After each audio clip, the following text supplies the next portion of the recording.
When do people come to you? Is it when they truly need you, or simply when it is convenient? This is a story about a man who always said, "It's okay." In a small town, there lived a man named Aaron. Aaron was not someone who stood out. He was not loud.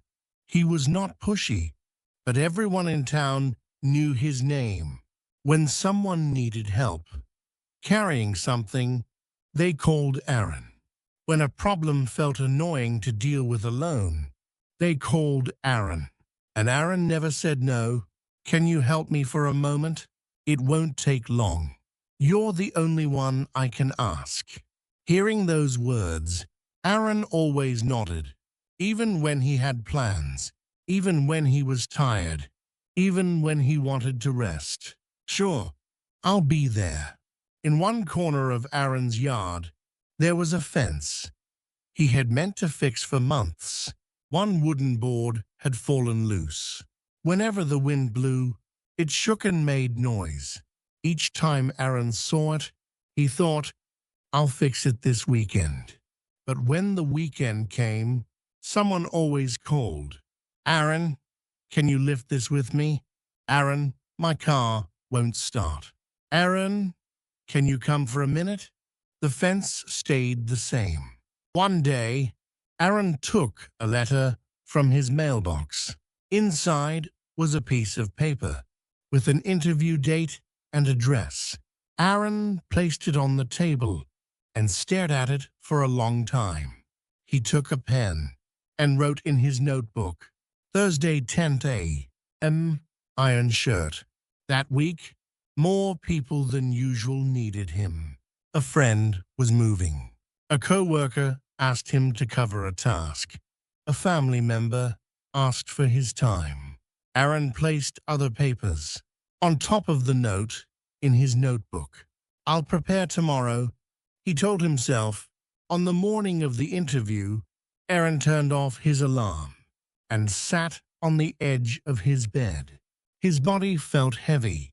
His eyes burned. Then his phone rang. "Aaron, I'm sorry, but can you help me right now?" Aaron looked at the letter on the table, then at his phone. There was a short silence. Then he said the words he always said, "Okay, I'll be right there." That afternoon, Aaron sat alone at home. He picked up the envelope and opened it again. The interview time had already passed. No one noticed. No one apologized. No one knew what he had missed. Aaron folded the paper and placed it in the bottom drawer. That night, he spoke very little. The next morning, as he was making coffee, Aaron stopped moving. For the first time, he thought about something different. Did people use me because I never refused? Or did I keep pushing my own life away? Later that day, someone asked him for another favor. A sentence he had never used before formed in his mouth. He took a breath and sighed, "Not today." There was a pause on the other end. "Oh, okay." The call ended. Aaron felt a small wave of guilt. But nothing happened. The house was still there. The sky did not change.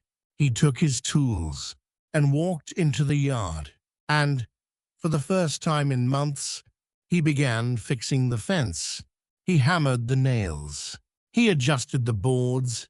A splinter cut his finger, but he kept working. By evening, the fence stood firm again. Aaron stood in front of it for a long moment. Days passed. People still called him. But Aaron did not say yes to everything. Not this time. "I have something to do." Some people sounded uncomfortable. Some stopped calling as much. And a few stayed. One evening, Aaron sat alone in his yard.